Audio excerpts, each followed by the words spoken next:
बच्चा, अरे मेरा लाश क्या करूं?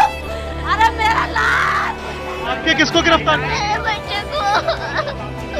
अब पत्थरबाजी का आरोप लगा। मुझे कुछ नहीं मालूम, कैसे गए थे मुझे कुछ नहीं मालूम। यहाँ के और फंक्शन में गया था, मुझे कुछ भी फोन आया। सुबह से भाई, सुबह से 7 बजे की आई भी बैठी हूँ, मार्कशीट जमा कर दी मैंने अपने बच्चे। हमारे देश में इसमें केवल और केवल हिंदू और मुस्लिम की राजनीति हो रही है। मंच से तो हमें ये नारा मिलता है, बटोगे तो कटोगे। बहनों और भाइयों, राष्ट्र से बढ़कर भी कुछ नहीं हो सकता, कुछ नहीं हो सकता।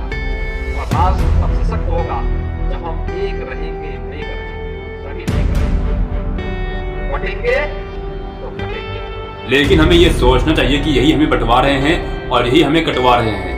सरकार ने तुम्हें बेरोजगार सिर्फ इसलिए रखा है ताकि वह ऐसे भड़काऊ भाषण दे और तुम सुनो और तुम भड़को और तुम जाके ऐसे दंगे फसाद करो।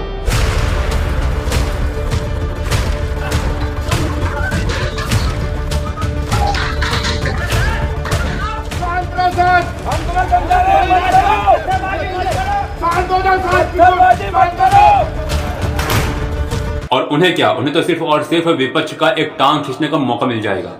यूपी में तो एकदम कांडों की लाइन लग गई है। अब उत्तर प्रदेश के एक संभल जिले में जामा मस्जिद को लेकर एक बवाल हो रहा है। हुआ यूं कि 19 नवंबर को दोपहर को आदित्य सिंह के कोर्ट में एक पिटीशन दाखिल होता है। उसमें कहा गया कि जो चंदौसी में जो जामा मस्जिद है उसके स्थान पर बहुत साल पहले, 500 साल पहले हरिहर मंदिर हुआ करता था, जिसके स्थान पर मुगल बादशाह बाबर ने उसको तोड़वा कर जामा मस्जिद बनवा दिया है। और कुछ घंटों में ही ये 500 साल पुराना मैटर इतना अर्जेंट हो गया कि कोर्ट ने तुरंत इसकी जांच के आदेश दे दिए। और जो लोग बोलते हैं ना भाई कि सिस्टम हमारा बहुत खराब है, बहुत देर में काम होता है, भाई जिस दिन कोर्ट का आदेश आया उसी दिन इसका एक सर्वे हो भी गया। इतनी सदियों पुरानी बात को क्यों उठाया जा रहा है अब? और सबसे बड़ी बात, इसमें फायदा किसका है? केवल और केवल पॉलिटिशियंस का। इनके माइंड में केवल बस यही है, जैसे राम मंदिर को बनवाकर ये वहां के भगवान बन गए थे, वैसे यहाँ भी एक मंदिर बनवाकर ये फिर से भगवान का अवतार ले लेंगे।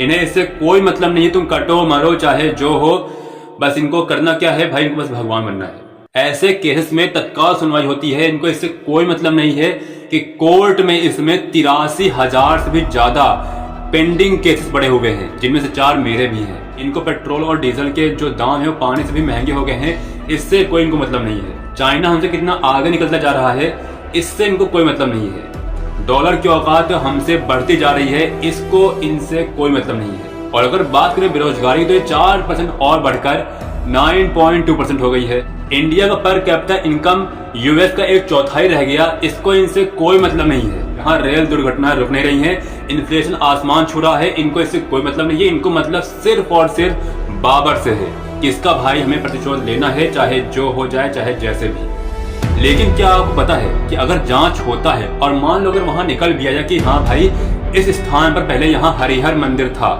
तब भी सरकार वहां उसको तोड़वा कर दोबारा वहां मंदिर नहीं बनवा सकती है, क्योंकि 1991 में प्लेसेस ऑफ वर्शिप एक्ट 1991 के तहत 15 अगस्त 1947 से पहले अस्तित्व में आए किसी भी धर्म के पूजा स्थल को किसी दूसरे धर्म के पूजा स्थल में नहीं बदला जा सकता है।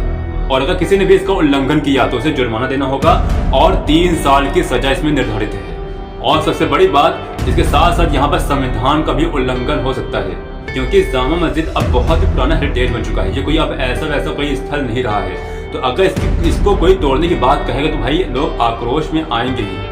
तुम खुद सोचो कि अगर तुम्हारे किसी गांव में या फिर तुम्हारे किसी शहर में बहुत ही पुराना, बहुत ही प्रसिद्ध मंदिर हो और वहां आकर कोई बोले कि भाई 1000 साल पहले यहाँ पर मेरा घर था या फिर मेरा कुछ और था यहाँ पर, तो मैं इसको यहाँ तोड़वाऊंगा, तो आपके मन में क्या आएगा? आपके भी अंदर एक ठेस पहुंचेगी। हालांकि मैं ऐसा बिल्कुल नहीं कह रहा हूँ कि मुस्लिम सही है और हिंदू गलत है, ऐसा मैं कुछ नहीं कह रहा हूँ।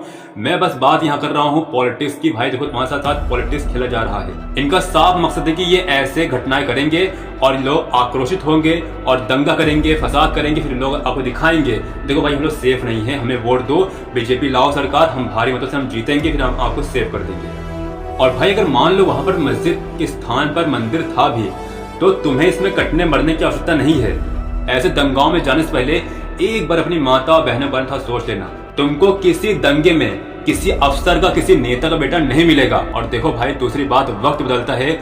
यूएसए ने जापान पर परमाणु बम गिराया था, बट फिर भी आज यूएसए और जापान के रिश्ते कितने अच्छे हैं। हिटलर के इतने तानाशाही, इतने अत्याचार के बावजूद लोग आज जर्मनी की रेस्पेक्ट करते हैं। और सबसे बड़ी बात यार कि जिन अंग्रेजों ने हम पे 200 वर्ष तक शासन किया, तब भी हम लंदन आराम से जाते हैं, घूमते हैं, टहलते हैं, वहाँ की तारीफ करते हैं, सब कुछ करते हैं, तब हमें ये सब याद नहीं आता है। कहने का तात्पर्य सिर्फ और सिर्फ इतना है कि अपने ऊपर ध्यान दीजिए, अपने फ्यूचर को ब्राइट कीजिए। ऐसे किसी भड़काऊ भाषण और ऐसे किसी भड़काऊ नेता, और सबसे बड़ी बात कि ऐसे किसी भड़काऊ किसी न्यूज चैनल को फॉलो मत कीजिए। और सबसे बड़ी बात कि अपने परिवार के बारे में सोचो। कोई नेता, कोई मंदिर मस्जिद तुम्हारे साथ नहीं आएगा जब तुम कोई किसी मुश्किल में रहोगे। आशा करता हूँ कि आपको मेरा वीडियो पसंद आया होगा। प्लीज इसे सब्सक्राइब और लाइक और शेयर जरूर कीजिएगा, ताकि आप की तरह ऑल भी अवेयर हो पाए कि आखिर चल क्या रहा है हमारे देश में। जय हिंद, जय भारत।